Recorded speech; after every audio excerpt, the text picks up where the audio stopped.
Please state your name after the tone, followed by the pound sign.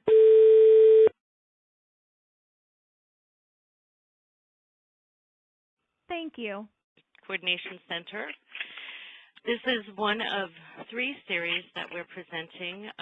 The Texas Respite Coordination Center and the Texas Respite Coalition support the state's lifespan respite program by working to provide resources and tools to assist persons caring for individuals of all ages and any disability.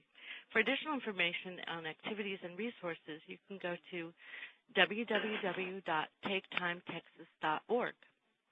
Today's webinar is on a program called Revive, and Revive is a free Parents' Night Out program for children with special needs and their siblings. A staff of trained, loving volunteers care for children with special needs and their siblings. A full array of activities are planned for the children, including crafts, playground activities, ball pit, bounce house, computer games, music or karaoke, and board games. Ms. Lena Zettler will be talking about starting a program along with providing tips on managing volunteers and finding funding, as well as time for Q&A. And I just want to say personally I'm very excited about this presentation today. I think it's going to be really interesting. Some of the protocols for today's meeting.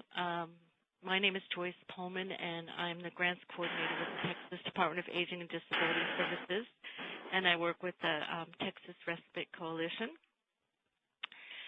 I'm asking everyone to please press *6 to mute your phones during the presentation or when not speaking in order to avoid feedback. If you have questions, you can type them on the online box to the right of your computer screen and submit them electronically. And unless you send them to the moderator directly, your questions will be received by the entire group. And you can send questions at any point during the call, but we'll be taking them at the end of the call. We can also take verbal questions towards the end of the call. But during the call, we do ask that you press *6 or mute your phone so that we can have a presentation that's uninterrupted by outside noise. Well, Ms. Lena Zettler Feinhold is a very impressive woman. She has a master's degree and an LPA from Southern Methodist University, a master's in clinical psychology, and her undergraduate school was Mercer University. She has delivered direct patient care to children, adolescents, and families in hospital and clinic settings since 1989. She's trained in a variety of therapy models, including play, systemic, family, filial, cognitive behavioral therapies, TFCBT, motivational interviewing, collaborative problem solving, and parent-child interaction training. Over the course of her clinical practice, she's gained experience in assessing and treating children with complex psychiatric disorders, including bipolar disorder, complicated and acute trauma, and autism spectrum disorders. She's got over 20 years of experience of psychological testing and has been an advocate and educator of children's mental health issues for over 20 years. She's lectured and published research in the area of personality assessment and personality disorders, and served as the director of the Department of Psychology at Cook Children's Medical Center since 2007, where she oversees outpatient behavioral programs in 8 clinics. She has volunteered for over 11 years as Clinical Director Behavioral Consultant of the Revive program, which is a special needs respite care program that serves about 125 families a year and includes a volunteer base of 150 volunteers. She's also very much involved in her community. I could go on and on, but some of the more interesting things that she has here is that she's led a humanitarian and medical mission teams of over 1,000 participants on the topics of leadership, special needs, and child abuse, and through the National Pediatric Hospital and the University of Hanoi in Hanoi, Vietnam. She's married and has 2 sons, aged 19 and 21. And I think we're about ready to get started here. Don't forget that we have a 3rd webinar that's taking place on February 18th to talk about lifespan respite in the faith-based community. That'll be at 10 o'clock in the morning, and we will be sending out reminders of that webinar soon, but we just wanted to let you know that that is our 3rd webinar in the series today, and we'll be sending an email link regarding that webinar if you indicate interest. We're also posting video conference, the webinar on YouTube through our Facebook page. And Jenny, what is that Facebook page again? It's the Texas Respite Coordination Center. All right. So I'm going to thank you for that, and I'm going to go ahead and get this rolling. Ms. Zettler, thank you so much for participating today, and please feel free to begin. Well, thank you so much, Joyce and Jenny. It is really my pleasure to participate. I could talk about Revive all day. So for the benefit of the audience, I will keep it fairly brief, and we'll leave a few minutes time for questions at the end. Let me first just clarify that Revive is an almost entirely volunteer-based program, and my involvement with it has been volunteer, so it is not in any way directly connected with my work at Cook Children's, although I think it has probably informed my work and made for better practice in my professional career. But Revive is, as you mentioned, a program for special needs. One of the first things I learned about work in this area is that parents really did not like the term respite. So as I'll get into later, when we began talking about the plan for this program, those of us who were, I guess, professionals in the area and charged with leading this program learned pretty quickly that if we called it respite, the parental response was immediately going to go down. So we changed our language to more appropriately meet what parents were requesting. Their concept of respite was something that had a negative connotation. I didn't anticipate that, and it was associated with some potential feelings of guilt about leaving their children, dumping their kids, and not giving themselves room to participate in a parents' night out. Revive is hosted by a church in Keller, Texas. I happened to be a member of that church at the time, so that's really the impetus of where this came from. We had some families within the church who had special needs kids, so that was the initial motivation for it. Revive occurs 2 Friday nights a month. It is free of charge. There's a core group of professionals and professionally trained volunteers that persist, and by professionals I mean these are folks who maybe are speech therapists, OTs, special ed teachers, regular ed teachers, advanced preschool teachers, behavioral specialists, as well as some physicians and nurses as well. Revive does provide one-on-one support for special needs children and teens, and we do include the siblings. One of the main things that was very important to us is recognizing that siblings often in these families are sometimes left out, sometimes required to take on a more parental role, and frequently maybe either are very demonstrative in expressing their needs or the opposite of that, very, very quiet and reserved with their needs. Families that participate must basically apply every year, and so they're accepted each year based on their child's abilities at the time. We ask that families only participate once a month, even though it occurs 2 Fridays, and this is to allow more families to actually benefit. I should point out, too, it was important to me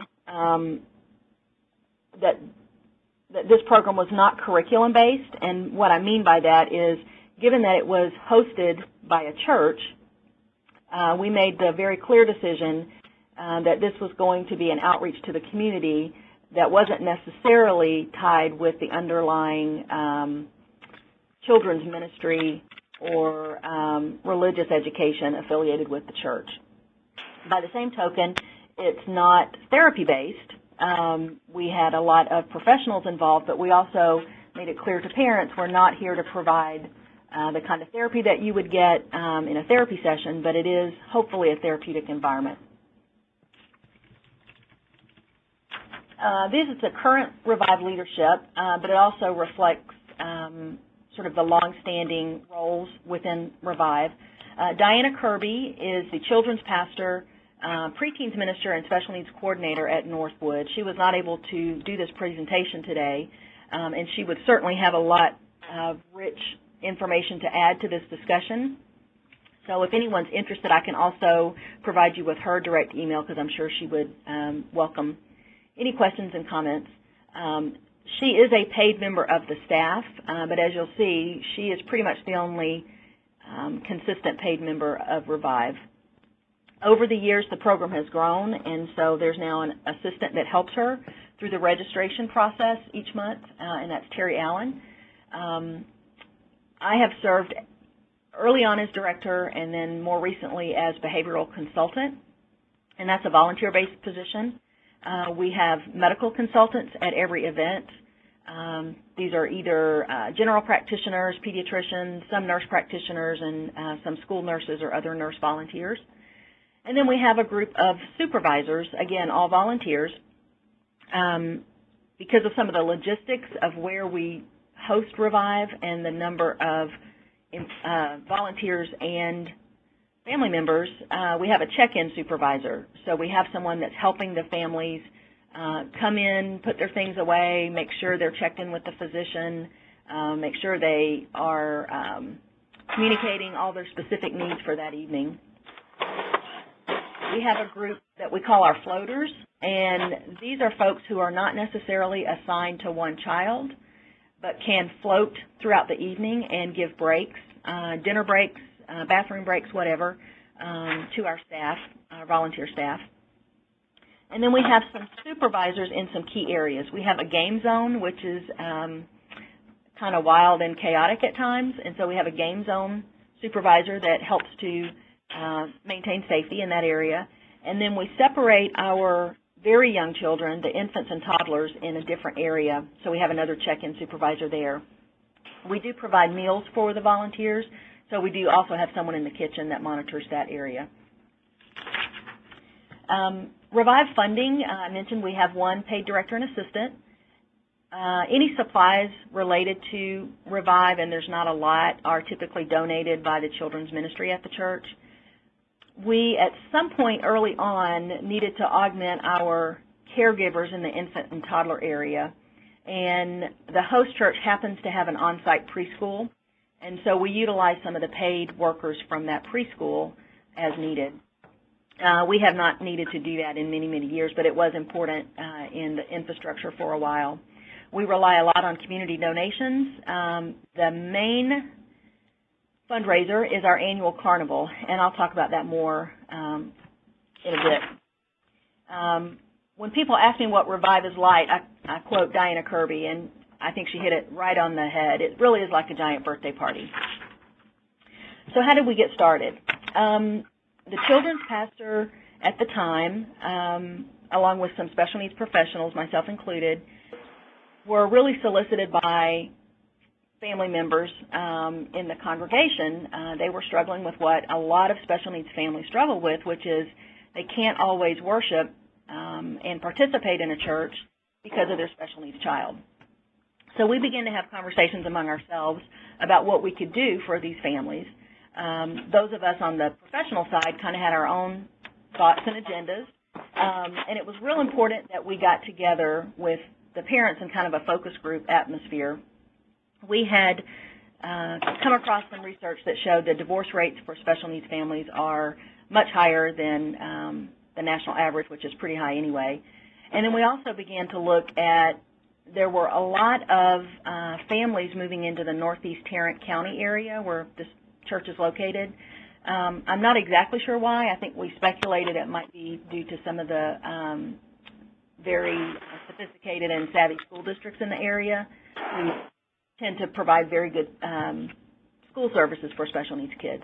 But there was an unusually high number of kids in that community. So we sat down with families and basically pitched one question. We said, you know, if there's anything your church could do for you and for your child, what would it be?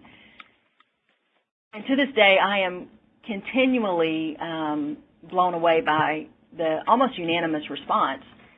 We had thought that they would say, oh, we want more therapy services, or we need respite help, or something more clinical. And almost every parent around that table said, I just wish my child had a friend. And as we began to think about that, we thought, well, that might be pretty easy to accomplish. At the time, there was, and still is, a variety of special needs kids. We had probably more on the autism spectrum, but we had several other Down kids and kids with genetic disorders. So I would say at the time, the kids at the time were probably more in the moderate to severely impaired range. After we visited with the families, we had, of course, pitched it to the pastoral staff and got the green light to pretty much move ahead. I think it's important to note that we started very small. We started with what we had and with the intentions of inviting other people in. We had no idea how many that would be.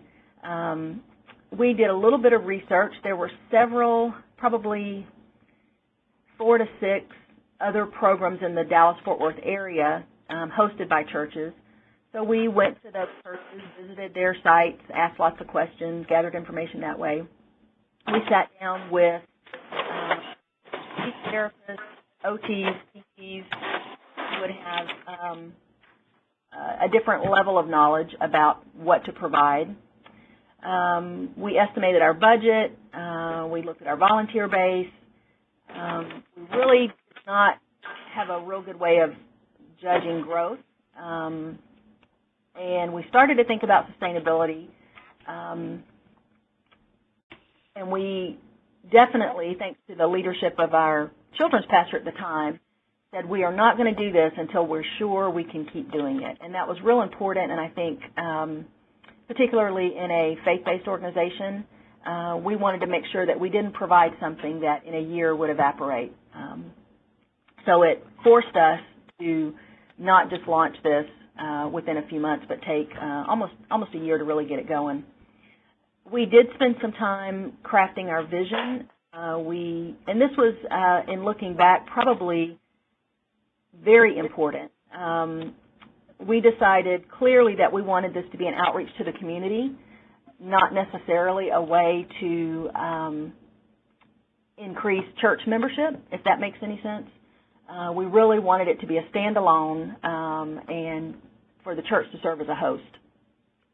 We also really hung on to that notion of we want to create an environment that's safe but also can provide some socialization.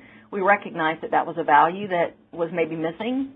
So rather than just develop curriculum or other resources, we hung on to that. We also spent some time doing some skills building in kind of a core group of volunteers that once we got to a certain point, indicated they wanted to be consistent volunteers. And then we applied for a small grant. It was a matching grant from Johnny and Friends, and Johnny Erickson Tata has been around for a while. She had a skiing accident, I think, back in the 60s or 70s and was paraplegic. And she has a foundation that helps churches provide special needs programs. So we received about $2,500 from her organization, and then that was matched by the church. So $5,000 was plenty of money to get this program going. The next slide is our proposed budget. There's not a lot of things to add, especially if you're doing it at a church that has one preschool on site and Sunday school ministry on site. So it's a lot of the typical things that you would need for children. So I'm not going to detail that, other than to point out we targeted 11 Revive nights, and we were looking at about 30 kids, about half of those special needs and half of those siblings.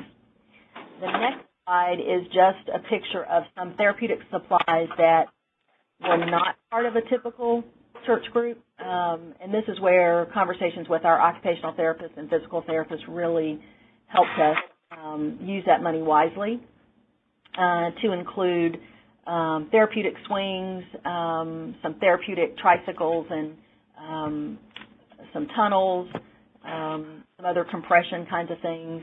I thought I had a picture of a weighted vest, but I guess I took that out. Some of the more OT sensory kinds of things that you would want for your autistic kids. On the next slide, we did look at projection a little bit. This was pretty hard for us to gauge, but we began to kind of realize that about 50 to 55 kids seem to be about the right number of, or about 35 kids, about 55 volunteers would be needed at the event. And then we'd need some volunteers in the background as well. We don't need as many behind-the-scenes volunteers today, as the church has kind of absorbed some of that for us. So let me talk a little bit about our volunteers. In the next slide, you'll see one of our young adult volunteers, yeah, that one, and one of our older Revive members. The next slide, I included this photo because the gals in the slide were also participants in Revive, and this was an evolution that we didn't necessarily anticipate. But both these young ladies had some mild impairment and really enjoyed the socialization at Revive and really became best friends at Revive. And then later, as they got older, they were able to volunteer in some very specific areas in Revive. Our volunteers really are kind of a core group of professionals. Then there's a larger group of what I call volunteers that just have a heart. So these are folks who either have maybe a child in their family growing up with special needs, or some connection with a special needs child, or they just have an interest. And then we have a large group of volunteers that are buddies for the siblings. And in this group, we can utilize volunteers that are younger, so we've even used some middle school and high school students for this. And I mentioned our floaters and our medical crew. Some other volunteers, not everybody wants to do one-on-one intervention with the child, so we have some that help us set up. We have some that do food procurement and kitchen area. Over the 12 years that we've been doing this, we invite special guests in. Sometimes that's therapy dogs. Every year we have Anna and a photographer. And that was really because of a conversation we had with one parent who said, you know, I grieve every year at Christmas time because I don't have any photos of my child with Santa. He's autistic and he cannot wait in a line. He can't, you know, tolerate that.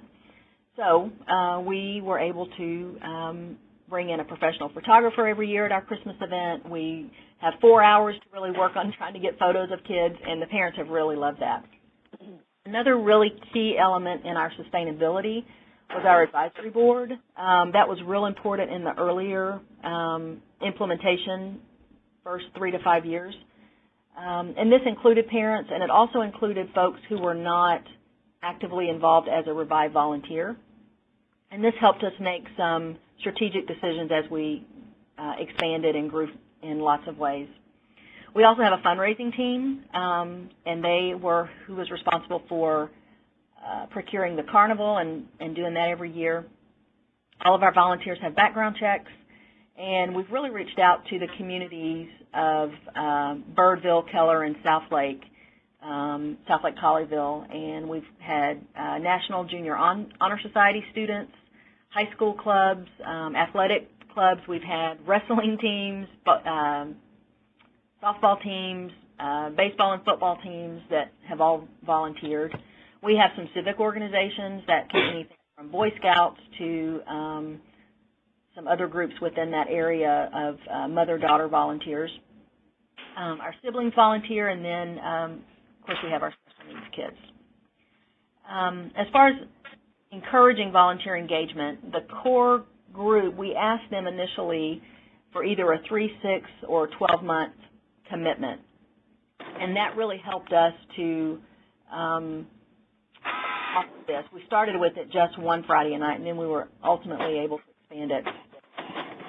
We also offered training in some behavior modification, some sensory techniques, and some de-escalation techniques, and this really helped expand that core group. Initially, we required this, and then we kind of learned as time went on, as long as we could maintain that core group, we didn't have to offer as much training. We did target our community resources, as I mentioned. We also targeted some of the local nursing programs for volunteers. And then we did reach within the church, but that wasn't our first pass for volunteers. But some of our single adults and our adult Bible study teams ultimately wanted to participate. We, I think, have been successful with engagement because we work to match the skill set of the volunteer with the child. So, for example, some volunteers really prefer not to have a child in a wheelchair. Some volunteers prefer not to have a child that we call a runner, that's, a high risk of elopement. So we do try to get a sense of what that volunteer likes and connect those two. I mentioned that the behind-the-scenes opportunities helped us with really spreading the word and really promoting that you don't have to just do one-on-one volunteering. Word of mouth is the only sort of marketing that we've ever really used. We talked about the need for that, and then really turns out we didn't need that.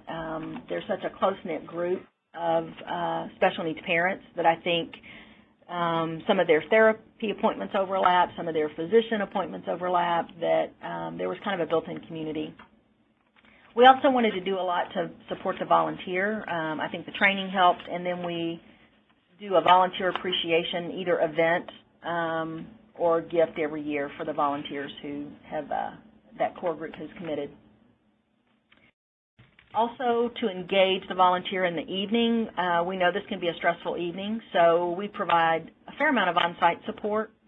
I'm going to show you an example of a suggestion sheet, but this is basically providing each volunteer who has a special needs child with like a bio of that kid. So even before the night starts, they have a little bit of background as to what to expect, what that child might like or not like.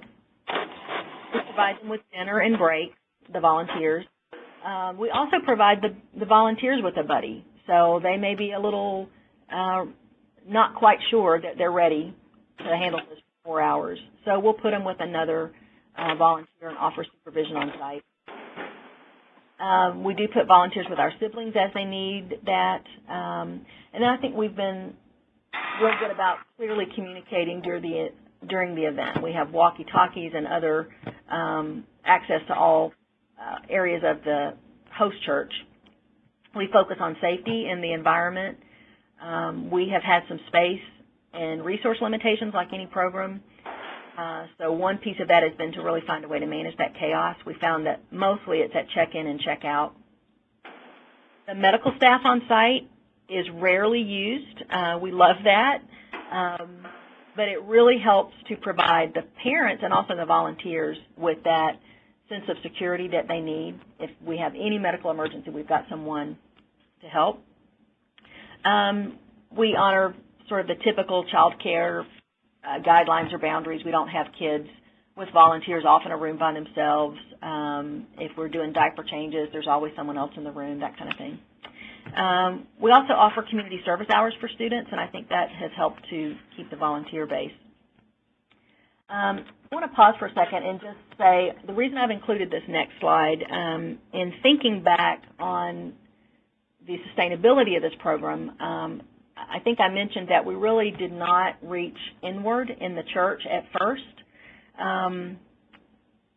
The pastoral staff was very supportive, but their message was basically, sounds great, go do it. And so there really were not a lot of staffing resources within the church. And I think at first we were a little stunned by that, but over time it actually helped us be much more sustainable. The other thing that I've kind of learned in different implementation projects is that you do still need that source of inspiration. You need something that's going to catapult this and jumpstart it to really ignite a different level of engagement. And there was a young lady who started in Revive. She was about 20 years old, and she had a pretty moderate to severe genetic disorder that caused cognitive impairment. However, she was one of the most delightful, engaging, warm individuals you could ever want to meet. She never, only ever met a friend. And in the course of the early development, I think around year 2 or 3, she passed away. And that event really catapulted this program within the host church group. All of a sudden, people paid attention to what was going on, and it really just in the history of things helped expand Revive to a different group of people. So now I want to talk a little bit about our families. The next slide is one of our longtime Revive participants, and he and his younger brother have almost truly grown up at Revive. Our families, we do have some criteria for them. The child has a diagnosis or a set of conditions, I've mentioned, moderate to severe, that'll present obstacles for finding a sitter. We made this decision to focus on this aspect. There were lots of ways we could have gone with this. We could have focused on this. We had mental health disorders. Excuse me, Lena. As a reminder, please push *6 on your phone to mute. We're getting quite a bit of background feedback. Thank you.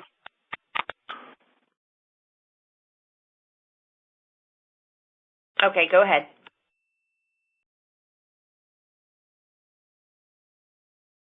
Everyone but Lena.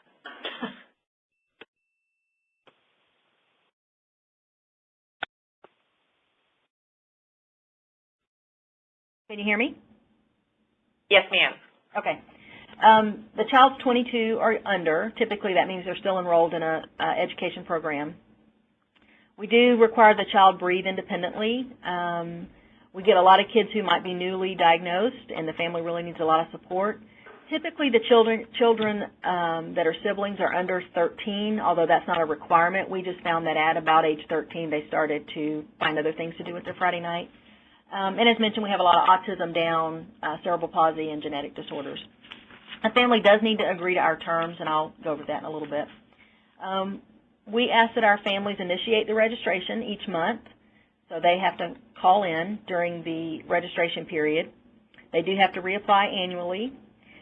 We need accurate information, as their child may have developed either new issues or new progress that we want to note. We absolutely have dealt with kids who have aggressive behavior, and that may disqualify a kid, but it's not a given that it will. We try to work with the behavior plan that may be in place at school or at home. We really try to work with that parent. Sometimes it means a shorter stay at Revive, but we try to do the best that we can to give that family a break, but keep our environment safe. They do have to be medically compliant, so we don't want them to show up if their child has a fever or if they don't bring the appropriate medication. The other thing that we were pretty adamant about is that the family be a consumer, not a volunteer. We have some families that really do still want to give back. We just ask that they don't volunteer the same night that their child is there, again, to ensure that they're getting a break and that their child's getting to experience some socialization. We have a wait list for all of our events, and so some of our families will be on that wait list, and not all of them can do this, but some, we may call it 20 or 30 minutes after check-in when we know we've had a few cancellations. I've included the next couple slides over. I think we're a few behind. Yeah, the next one. This is a copy of the family application. I'm not sure how well you can see it, but there's a lot of information that we get from our families.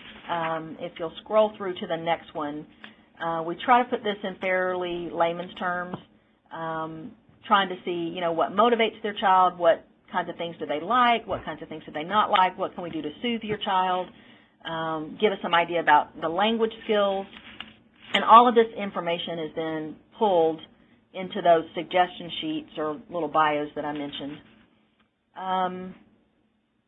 We do ask about medications and allergies, and the next really involves information about siblings. Page 5 of the application, yeah, that one is really our disclosure. When I've given this talk before, I've had a lot of questions about, you know, how did we get past the liability issues? And quite frankly, we just didn't let that be an obstacle. We looked at it like we have kids in this building every Sunday, Wednesday. We have kids every day in the preschool, and that there really is no more increased liability or risk just because these are special needs kids. And I think it really helped that our pastoral staff had that opinion. But this is what the parents sign. And as you can see, we make sure that they're aware that if we call EMS, what's going to happen. They agree to bring food, snacks, diapers, anything that their child would need during the time. And we also let them know we've had obviously some kids that have seizure disorder. So we're very clear about expecting that the parent would come if a child is having a seizure, and that's never been a problem for the parent. We do have some, on the next slide, emergency contact information, and then we added a publicity release. So basically we get parents' consent to use their kids' photos for the intention of talking about Revive. So what do our families ask of us? Absolutely safety and the therapeutic atmosphere. They want to know that we'll pay attention to their child's needs, that we're going to give them feedback, and that we are going to have volunteers who at least understand special needs. The next slide is an example of our suggestion sheets, and I think this has been really, really helpful. We also will include a photo. I did not include the photo on these specific ones. I felt like it had too much personal information. But the first one is Kyle, age 6, and if you read that, it's intended to be read by someone who may not be a healthcare professional or an education professional. So we try to put it in pretty basic language, indicating what the child might like, where they might have difficulty, if they're frustrated, what to do. And then each child at the bottom, where it starts with dietary restrictions, that information is actually transferred onto a name tag. So it ends up being a fairly big name tag, but each kid's name tag, if it's a special needs kid, it'll be a large one. The intention there is, you know, if we had a stray kid that got separated from their buddy, one, we could easily identify it's a special needs kid because they have a large name tag. A lot of these special needs kids, you may not necessarily know that by looking at them, that they have special needs. And then you could quickly see, do they have seizures? Are they allergic to anything? As you're trying to help them find where they need to be, this is just another real easy way to keep track of our kiddos. The second one is child with a little bit older child. This child does have seizures. We listed medications. Again, it's the volunteer sees this before they get there. They can carry it around with them. And then the other information is on the name tag. So what does Revive look like? I'm going to go through this pretty quickly. We have a registration period where parents call in and request which event they prefer. And then at the same time, we have a registration for volunteers. So before the event, we start matching up kids and volunteers. The event space does require some setup, not a whole lot. We've managed to use areas of the church that are already child-friendly. But some of our larger play areas where we blow up a bounce house and ball pit, those kind of things, do require setup. Once you get to the actual event, there's lots of different activities. It's kind of like a big birthday party. We have a room set up with arts and crafts. I have a few photos of these. A game zone, basically it's an arcade with an indoor basketball court, indoor swing. We have a little movie lounge with movies that, Disney movies, and then, you know, softer kind of furniture, bean bags. Our blue room, we call it that, that's our low intensity, low STEM room. So we transfer one of the Sunday school rooms We bring in different lighting. We bring in additional soft setting. So some of these kids will take a nap in that room, or some of them may just need it to get away from some of the noise sometimes. We have our medical station at the front, and then on the other side, we do have a separate but very similarly set up toddler area. We have what I call the track, and it just happens to be the way the church is laid out, where kids can go round and round and get lots of indoor activity. We have a special events area, so if we have a therapy dog or Santa or some other puppets or some other guest that we set up. We have a break room just for the volunteers, and we utilize a lot of the infant toddler Sunday school rooms for the babies and the young kids. So the next few slides are just a few photos of an event. Here's some of our, one of our docs and one of her helpers. Next is our one side of our arcade. We've got lots of gross motor activities. This is one of our special needs kids that's been with us for a long time. The indoor swing is very popular.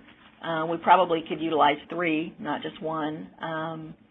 But that's a great benefit to have for a kid who needs a lot of vestibular stimulation. The next photos of our toddler. Just outside our toddler area, we set up a larger gross motor area.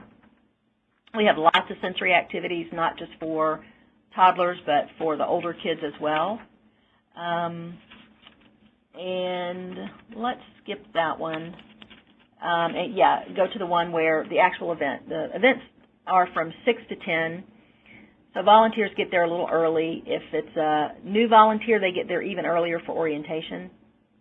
It takes about 30 minutes to check families in, and then if we have some openings, we call the wait list. We have our floaters grab dinner first, and then pick up, start doing breaks for other people. And then we're typically out of there by 10:15, sometimes 10:30.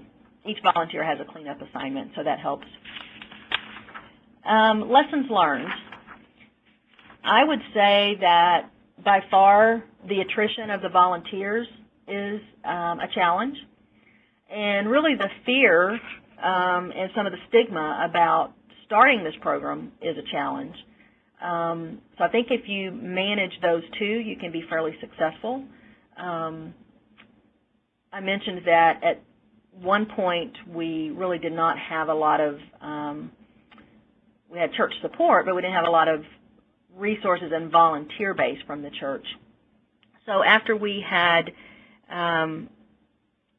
the little girl who passed away, we created some videos and some testimony of families that really enjoyed this, and so we started bringing that into our actual church service. We encourage families to volunteer together. This was very successful, so we'd have families that say, you know, I want to do something nice with my kids, and so we might have a family of 4 being the buddy of a special needs kid. And I mentioned we definitely bring in community-based volunteer groups in schools. The growth from year 1 to 3 was 300%. We had no marketing efforts whatsoever. And I think the other important thing is that this program really fit with the host church's mission. So even though they may not have been providing a lot of upfront support and resources, it definitely needed to align with the vision. And the vision at the time was a church that really ministers to the community in whatever need that may be. I think the other thing that was serendipitous is we really learned that this meant a lot to the siblings' well-being. We have as many siblings that want to come to Revive as special needs kids. And that's been really nice to see those siblings grow up and come back as volunteers as well. We started out having a lot of special guests at every event. I think that, again, helped structure the event, set the tone for the event. We've backed off on that as time went forward. Some of that's just a resource. You know, if we have someone who wants to bring their therapy dog to a few events, that's great. So I think we backed away from feeling like we had to have that to it was a special event. The initial training of the volunteers strengthened that commitment a good bit. I mentioned the advisory board was really helpful. Floaters really make or break the evening. You've got people coming directly from work who may or may not have had a break other than being in their car on the way there. So having those floaters who you can step away for 15 minutes really makes a difference. And we really needed a lot of logistical planning and people with strong organizational skills. Our children's pastor, Diana Kirby, this is her strong suit, so that was super helpful, especially as we grew in numbers over the years. Reaching out to the community and the community businesses really strengthened this program. We have numerous restaurants that now donate food on a regular basis for volunteers. By the third year, it was really embraced as a outreach ministry. And as a function of that, we created a special Sunday school ministry for special needs families called Joy Zone.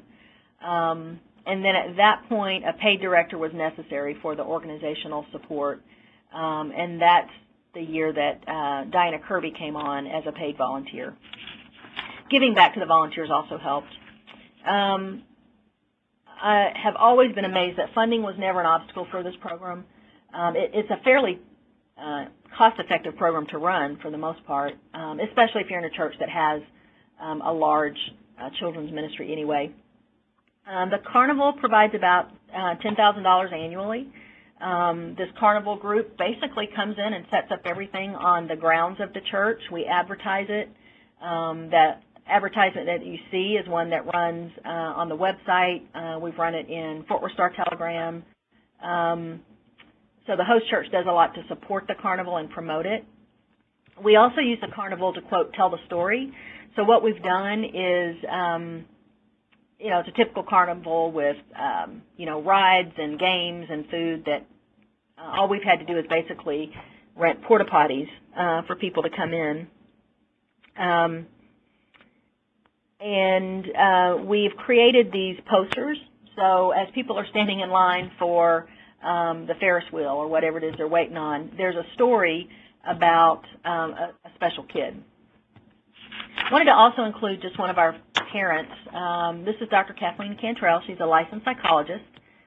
She's been involved with Revive for 11 years. And she has a special needs son that has severe cognitive and physical and developmental delays. And just put her quote up there and highlight that the stress for a family, typically there's not a break. And the importance of providing that break for the special needs child and the sibling so that the parents can feel like they have a normal life. It's really neat to see as families are checking in and dropping off their kids, families going out to movies together, going to have dinner together. So not only does it strengthen the marriage, but it really builds that community of support. The other reason I included this, that's her son Ryan in the wheelchair. Ryan also is a friend to everyone. He just has a genuine spirit and a warmth about him. But he has a lot of physical and medical challenges. And I include this because I think a lot of people see Ryan and might be intimidated. But as you can see, we've got a very competent teenage volunteer with him with a lot of additional support, physicians, behavioral support all around him. The other reason I included this is on the next slide is Ryan, one of his brothers. And his brothers have grown up with us, and as a matter of fact, his 11-year-old brother, Christopher, started as a baby, and by the time he was 10, he wanted to be a volunteer. He is an exception to the rule. Typically, we would not have a 10-year-old volunteer. We started him slow. We started him with a sibling in very structured, contained way, not for the whole evening. We had him be a helper with another grown-up volunteer, but he has really developed a heart for volunteering. The only other comment I would add about that is it was a real joy to me as I was going to schools and kind of talking to teachers and educators, recruiting students. When I was working with the National Honor Society, I was visiting with the teacher, and she said, you know, one of the coolest things is, you know, I send you volunteers every Friday for Revive, but it doesn't stop there. She said, you know, I'll be walking down the hall, and those very same kids that were volunteers are now walking down the hall with these kids with special needs or having lunch with them. And so it was, again, an unexpected benefit that you really are cultivating another level of future volunteers and future people who have a heart for special needs kids. So that is a quick summary. I really appreciate your interest and would be happy to field any questions that you have at this point. Well, thank you, Lena. That was an exceptional presentation filled with a lot of information, and I'm sure that many of our participants are as impressed as I am with what you've been able to accomplish over the past couple of years. And I don't have any questions yet right now, but if you have any questions, feel free to type them into the box, and we'll present them to Lena, or we can take them verbally. I do have a couple of my own questions, one of which is, it seems like we had a lot of people with professional experience helping you when you were starting out, and I may have missed it, but where did you get those people from? How did you get them to be involved? That's a great question, and I did not really specify. Some were within the church group, the church itself, so we just started kind of asking. And then some of those people invited some of their colleagues from work. So we probably had about 15 volunteers that had a professional affiliation within the church, and then about 12 to 15 that were just invited by other special people.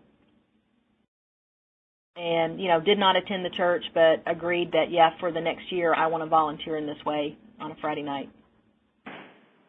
And initially we were only doing one Friday night, so we were looking for, you know, basically a commitment of 11 Fridays. If they couldn't do that, again, we encouraged, well, can you commit to 3 months consecutively? That helped because we had, as you can imagine, with some special needs kids, they do better if they see the same face and the same volunteer each time. And that really helped for those kids that were harder to transition and manage, to have the same volunteer each time they came. Yeah, it definitely seems to be an asset to your program that helps you provide a lot of additional support to people, including the volunteers. Another thing that comes to mind is, do you have some kind of manual that you've developed that other people can use to start something up? You know, Diana and I have been asked that probably a dozen times, and we've not created it. We have done some training, so there's now a sort of a sister group.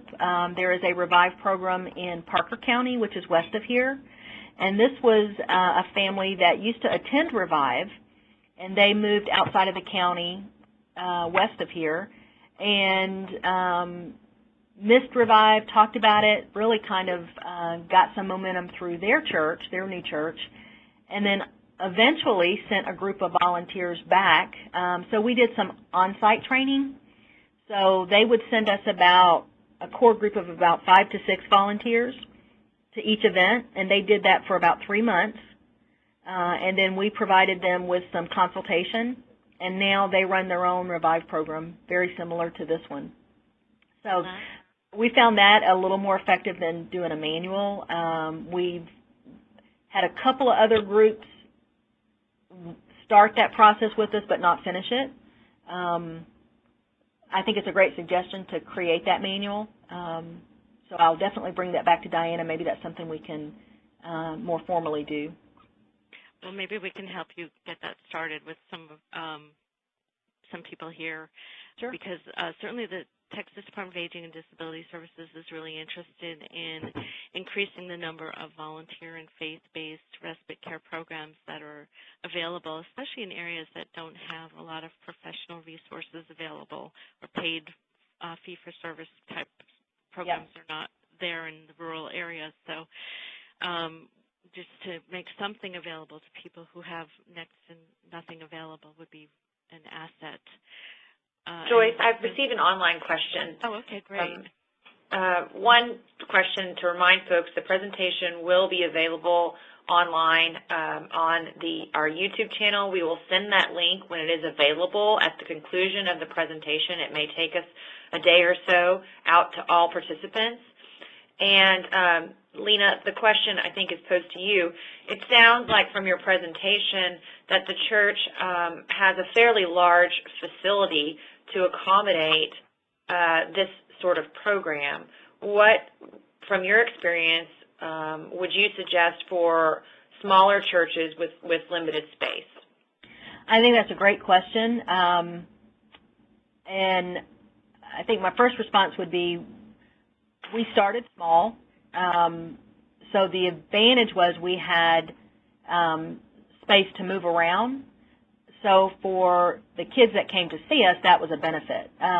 I've seen this done when we were looking around at other churches. These were not all great big churches. So I think, again, you look at your resources that you have and figure out how you can best utilize those. I think most churches have some, kids wing or kids area at least. And so that's the most obvious place to start. But I think for smaller groups, again, you start small. We, again, had no idea that we would, we currently serve over 100 families, and we have about 150 volunteers in our network. But don't be intimidated by that. That's 12 years of kind of concentrated effort. And again, in an area where a lot of families with special needs are moving to. What we tended to see when we were kind of looking around is smaller churches that maybe it's the parent of one of the special needs that starts it, keeps it going, which is great because they can be a great advocate. The problem is they're the ones who never get the break. So I think if you get some support from the pastoral staff, if you get someone who either knows children's ministry or it was nice to have some of our physical therapists consult on this, especially even space issues. We have another question. Thank you, Lena, here that someone's asking if they can come, that wants to know where the program's located and if they can come visit. I will say that Lena does not, she is a volunteer, but for those of you who want to know more about the program specifically at the church through their paid volunteers, if you kind of put in Google Revive Northwood is all one word, church, you'll find their page, and it's, I can put the web address and the email for those of you that want additional information directly from the church staff. One question, Lena, for you is it's unclear for the person who posed the question whether it's an event-based program or an ongoing program. That's a great question. And let me also add to the previous question. If you're wanting to visit the program, all we need to do is connect you with Diana Kirby. And we typically will schedule that so that it doesn't happen right at the check-in time because that's pretty chaotic. But absolutely, people are welcome to visit and see what we do. It is an ongoing program. So currently, we run this program 2 Friday nights a month. We do take the month of July off. That's typically when we have a volunteer appreciation or don't offer an event that month. And then in December, we only offer 1 Revive. But I consider each Revive an event, but there are 2 opportunities each month for the most part for families to participate. And none of our volunteers are paid other than the director, Diana Kirby. Every other volunteer is totally non-paid. Joyce, I do not have any other online questions at this time. Okay, and I think we've pretty much run out of time, so I don't want to take any more of Lena's time, but I really appreciate all the information that you presented today and your openness to sharing that information and allowing us to contact Diana and really get in touch with this program so we can replicate it in other areas. I want to remind people that we will send you some information on how you can link to this webinar via the TRCC YouTube channel, a new and improved asset to the TRCC. And also we're having a webinar on February 18th on lifespan respite and the faith-based community, which we also think will be very interesting. It's a very different type of program from the one that was described today, one that uses care teams to work with individuals with dementia or cognitive impairments and also people with physical impairments. So please be sure to tune into that webinar on February 18th at 10 o'clock in the morning. We'll be sending reminders. If you're not on our mailing list, please contact us and let us know you'd like to be. And we thank you all for your participation today. Thank you. Signing off. Thank you. Thank you. Thanks. Thank you.